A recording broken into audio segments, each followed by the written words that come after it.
Hello guys, I am Mayuri from Vitish Academy, and today we are going to learn about consistent and inconsistent systems. So here we can see that the system of linear equations is consistent if it has a solution, whereas we can term them as inconsistent if it has no solution. For instance, let us consider non-homogeneous system of equations in three unknowns, which are a1x plus b1y plus c1z is equal to d1.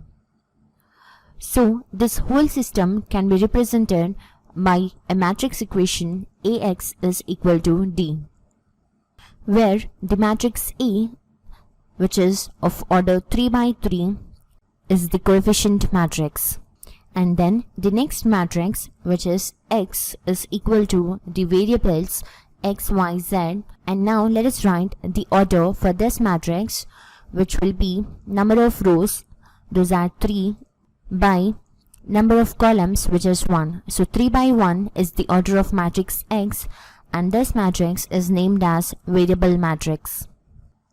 And then the matrix D, whose elements are D1, D2 and D3, and its order is also equal to 3 by 1 and is termed as a constant matrix.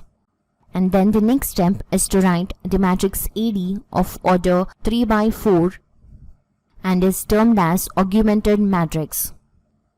And then we need to find the rank of matrix A as well as the rank of matrix AD.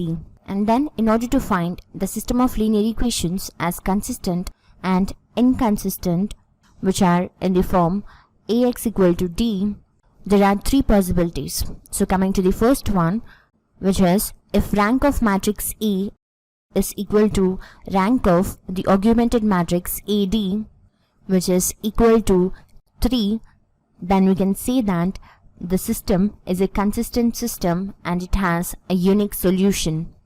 And the second possibility is if rank of matrix A is equal to rank of matrix AD, which is less than 3, then we can say that it is a consistent system but it has many solutions, which can be termed as infinity. And then the next possibility would be rank of matrix A must not be equal to rank of matrix AD. Then here we can conclude that the system of linear equations would be inconsistent and it has no solution. So this is how we find system of linear equations as consistent or else inconsistent. In our next videos, we are going to deal with the same concept with the help of an example. So stay tuned. Thanks for watching. Have a nice day.